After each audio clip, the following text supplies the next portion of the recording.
I've been a night shift pharmacist at County General for 8 years, and the hospital pharmacy closes its public window at midnight. But someone has to stay until 7 a.m. to fill emergency orders from the floors above.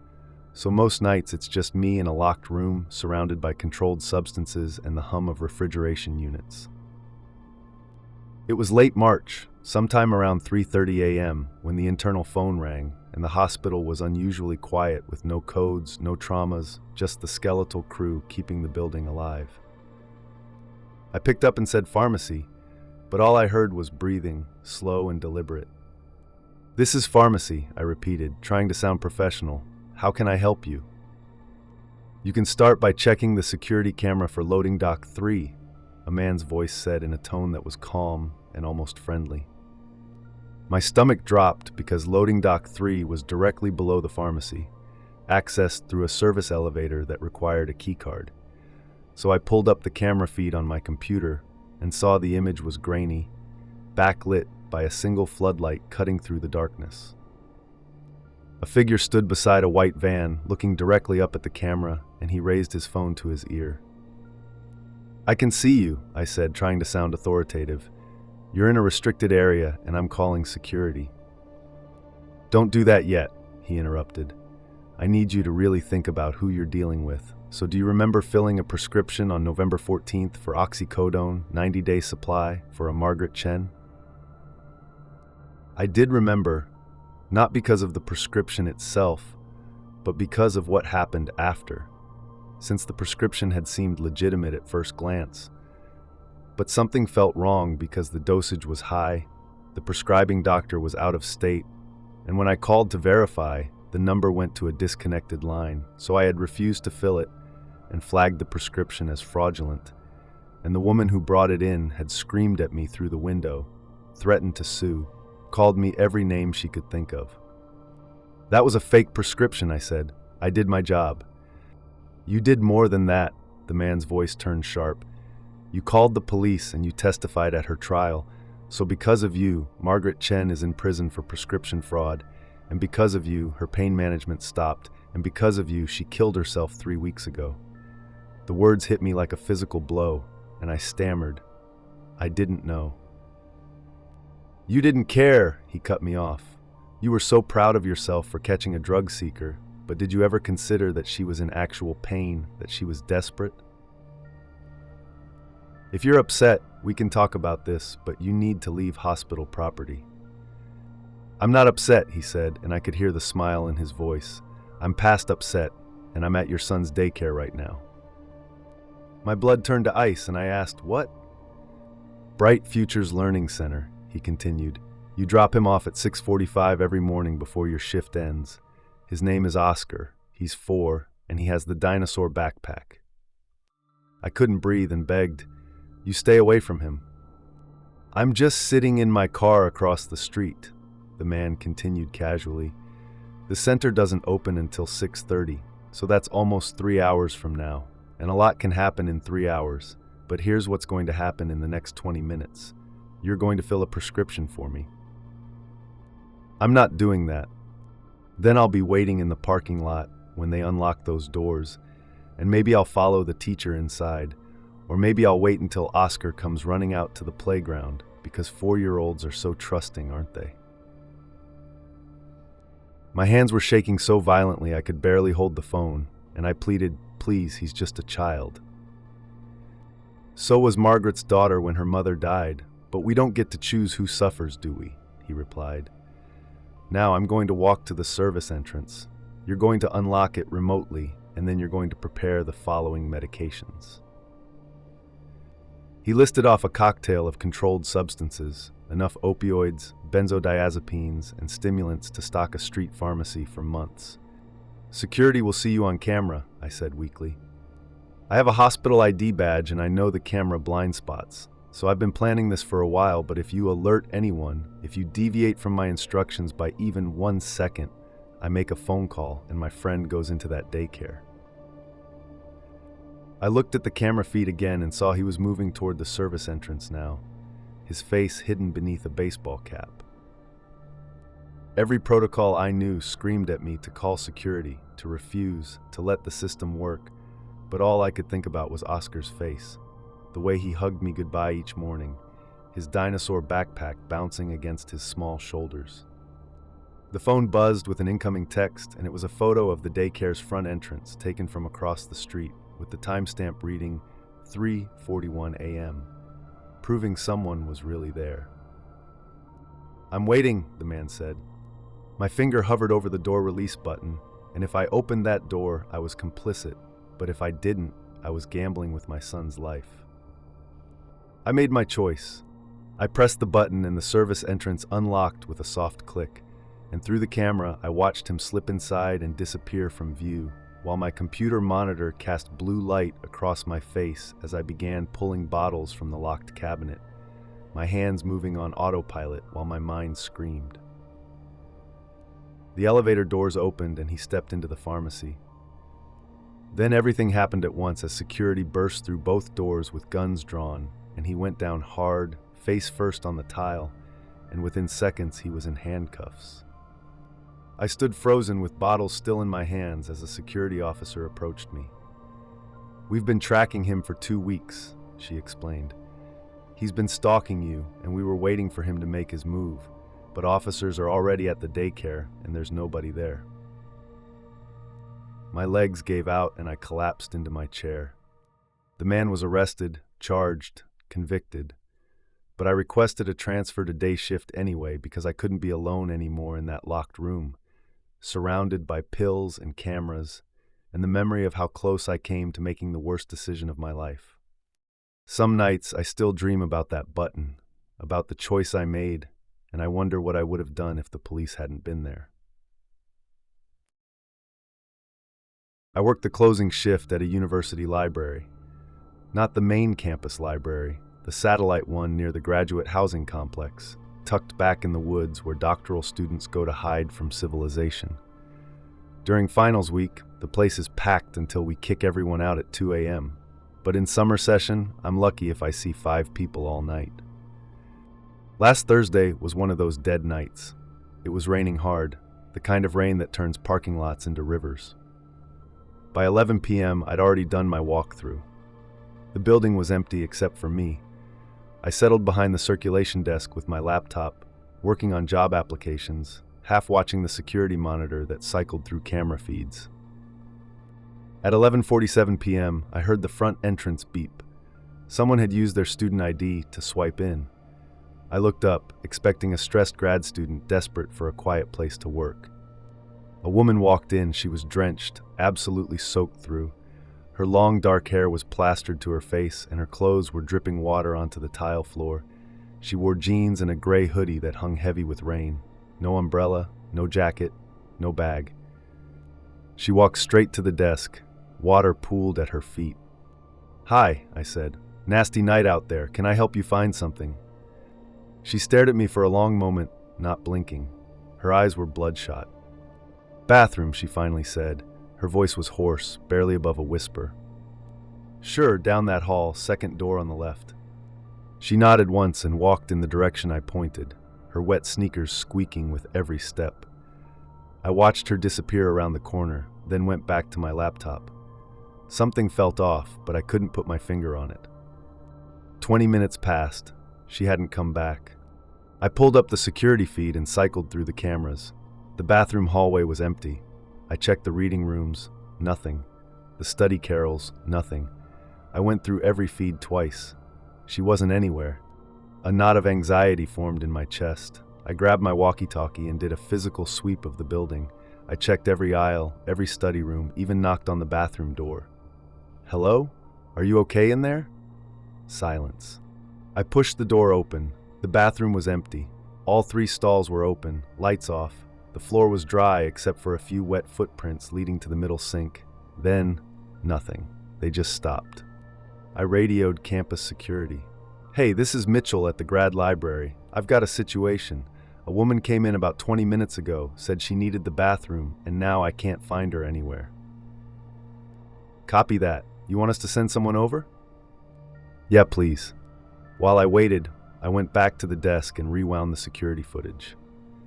I watched the woman enter at 11:47. She walked to the bathroom hallway. But here's what made my blood run cold. She never went into the bathroom. The camera showed her walking past the bathroom door and continuing down the hall toward the service stairs at the end. The stairs that led to the basement archives.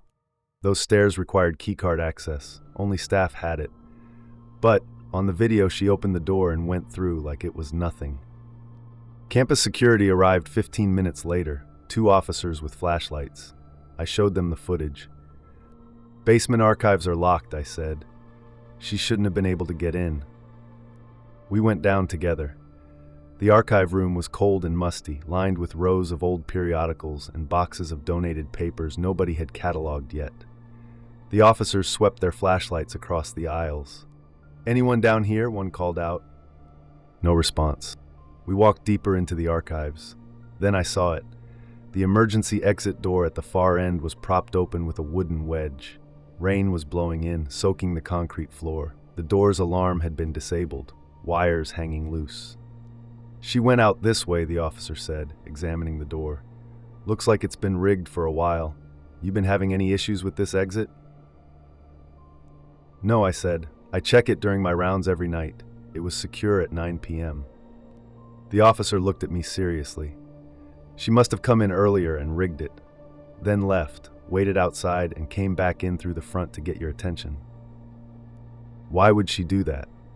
He pointed his flashlight at the corner near the exit. There was a small backpack wedged between 2 filing cabinets, partially hidden. He pulled it out carefully and unzipped it. Inside was a sleeping bag, 3 protein bars, a water bottle, and a change of clothes. "She's been living here," he said quietly, "probably sneaking in after hours, sleeping in the archives, then leaving before you open." My mouth went dry. "How long?" The other officer was examining something else. "Mitchell, you drive a silver Camry?" "She left something on the desk over here." "Yeah, why?" We walked over. On top of a stack of old newspapers was a sticky note. Written in blue ink were 3 words. "Sorry about Tuesday." I felt dizzy. "What happened Tuesday?" The officer looked at me carefully. "What time do you leave here?" 2 a.m., usually 2:15 after I lock up. "And where do you park?" "The staff lot behind the building." He exchanged a glance with his partner. "Let's go check your car." We went out through the prop door, into the rain, around to the back lot. My Camry was parked under a broken light, sitting alone in the darkness. It looked fine from a distance. The officer shone his flashlight through the windows. Everything seemed normal. My gym bag on the passenger seat, coffee cup in the holder. "Pop the trunk," he said. I pressed the button on my key fob. The trunk clicked open. The officer lifted it slowly, shining his light inside. My spare tire was out of its well, leaning against the back seat. Someone had removed it. In the empty tire well was a nest of blankets and a pillow. There were granola bar wrappers scattered around, a phone charger plugged into nothing. "She wasn't just living in the archives," the officer said, his voice tight. "She was living in your trunk." I backed away from the car, my hands shaking. The second officer pointed his flashlight at something I hadn't noticed.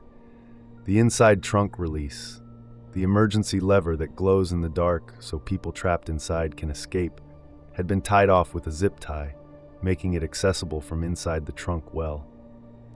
"She modified it," he said, "so she could get in and out whenever she wanted." I thought I was going to be sick. "How many times?" The officer picked up one of the wrappers, examining it. "Based on the amount of trash, I'd say she's been sleeping in here for at least a week, maybe longer." "But why?" I asked. "Why would she?" "You usually work Tuesday nights?" "Yeah." "Last Tuesday, did you work?" I tried to remember. "No, I swapped with someone. I had a doctor's appointment Wednesday morning." The officer looked at me grimly. "She probably waited for you in the trunk Tuesday night. When you didn't show up, she must have realized you weren't coming. That note, 'Sorry about Tuesday,' I think she's apologizing for whatever she was planning to do." My legs felt weak. I leaned against the car, then jerked away, realizing what it meant. The officer called for backup. They searched the woods for 2 hours but found nothing. She'd vanished into the rain.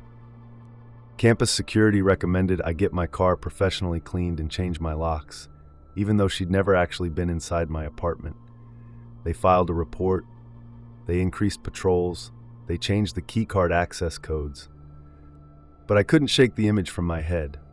Me, driving home at 2 a.m. every night for a week, completely unaware that someone was breathing quietly in the darkness behind me, just inches away, separated only by the thin fabric of the back seat. I requested a transfer to day shifts. They approved it immediately.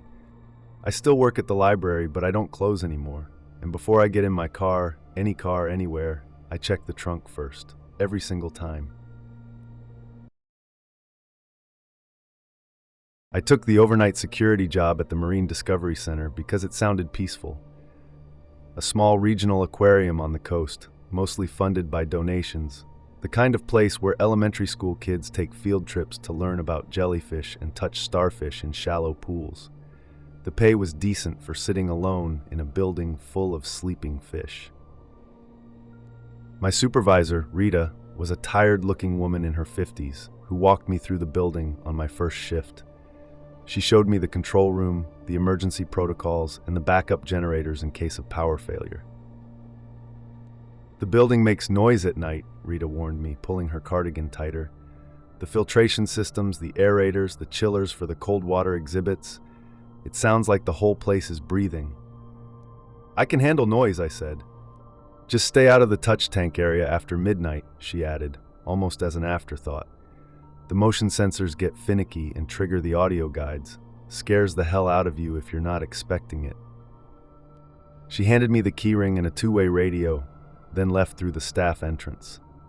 The heavy door clicked shut behind her, and I was alone with 50,000 gallons of water and everything living inside it.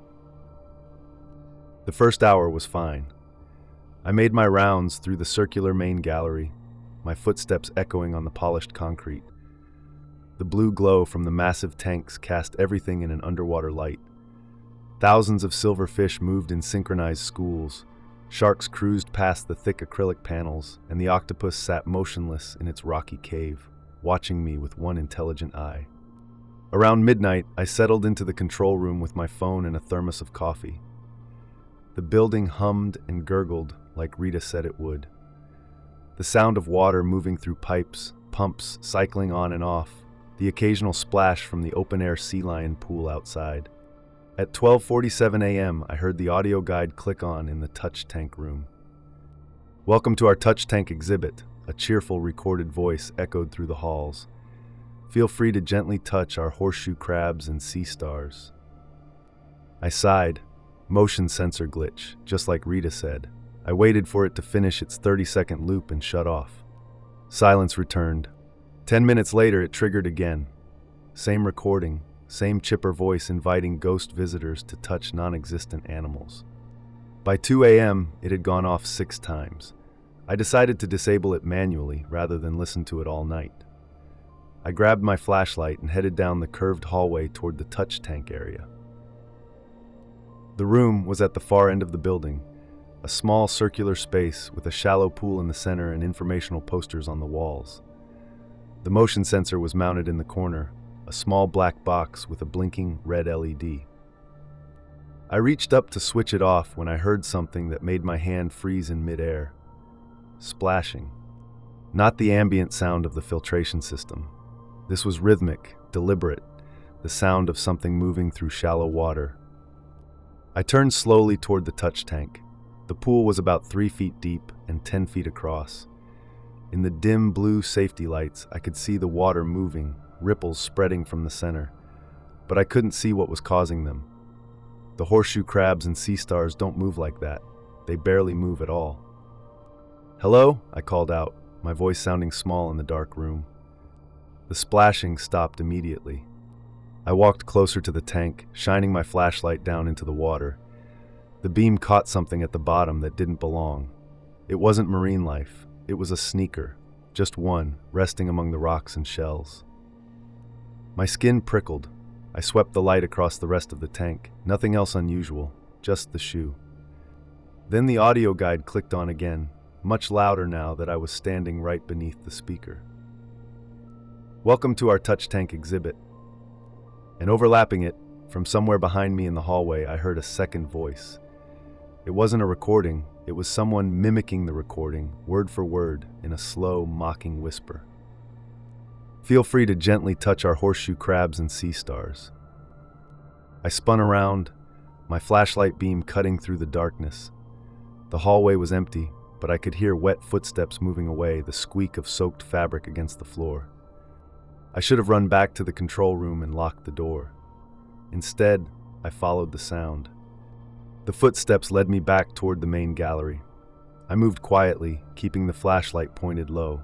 My radio was clipped to my belt, and I kept my hand near it, ready to call for backup, even though I knew the police were 15 minutes away at best. I reached the main gallery and stopped. The massive cylindrical shark tank dominated the center of the room, floor to ceiling, casting rippling blue light across the walls. The sharks glided past, indifferent to my presence. Then I saw him. He was standing on the far side of the tank, partially obscured by the curve of the acrylic. His clothes were soaking wet, dripping onto the floor. His hair was plastered to his head. He was barefoot. That explained the missing shoe. He was staring at me through the tank, his face distorted by the water and the movement of fish between us. "Sir," I called out, trying to keep my voice steady, "the aquarium is closed. You need to leave." He didn't respond. He just pressed his palm flat against the acrylic, leaving a wet handprint. Then he started walking slowly around the circumference of the tank, never taking his eyes off me, his hand dragging across the glass. I backed up, matching his pace, keeping the tank between us. "I'm calling the police," I said, reaching for my radio. "Don't," he said. His voice was rough, damaged somehow, like he'd been screaming. "I just wanted somewhere warm to sleep." "How did you get in?" I asked, thumb hovering over the radio button. He smiled then, and it was wrong, too wide. "The jellyfish room. There's a broken window behind the maintenance panel. Nobody ever checks it." That meant he'd been here before, maybe many times. "How long have you been here?" I asked. "Tonight?" He tilted his head. "Since you started your shift, I watched you do your first round. You walk fast, nervous." My blood went cold. He'd been watching me for hours. "Other nights too," he continued, still moving around the tank. We were circling each other like the sharks above us. "I like Thursdays best. The woman who works Thursdays never checks the back rooms." "Why did you get in the touch tank?" I asked, trying to keep him talking while I figured out my next move. "I was thirsty," he said simply. "The water fountains are turned off at night. Do you know how salty aquarium water is?" He was close enough now that I could see his face clearly. His eyes were red-rimmed and wild. There was something in his other hand hanging at his side. It caught the blue light. A piece of broken acrylic, sharp as glass, probably pried from an exhibit panel. "All aboard for fun," he suddenly said in a high-pitched voice, mimicking the audio guide. He giggled, that same wet, throaty sound I'd heard before. He didn't run around the tank. He threw himself against it, slamming his body into the acrylic with a boom that reverberated through the entire building. The sharks scattered. Alarm bells started blaring, the impact sensors registering potential tank damage. I ran. I sprinted back down the hallway toward the control room, my boots pounding against the concrete. Behind me, I heard him shouting, his voice cracking with rage. "You called them! You called them!"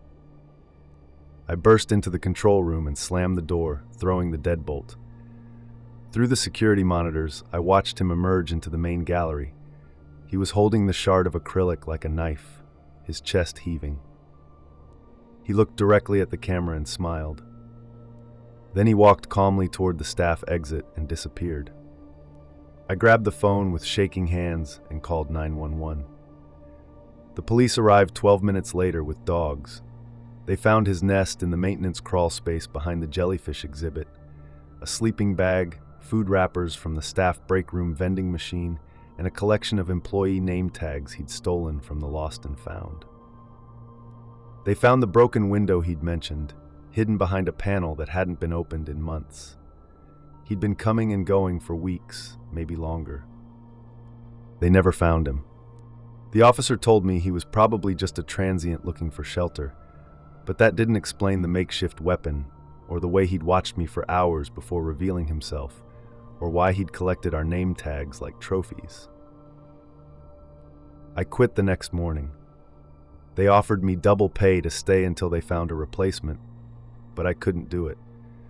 The thought of sitting alone in that building, knowing someone could be watching from the spaces between the walls, was more than I could handle. I work at a parking garage now. It's boring and the pay is worse, but at least there are no dark corners, no hidden rooms, and no shadows moving behind the glass.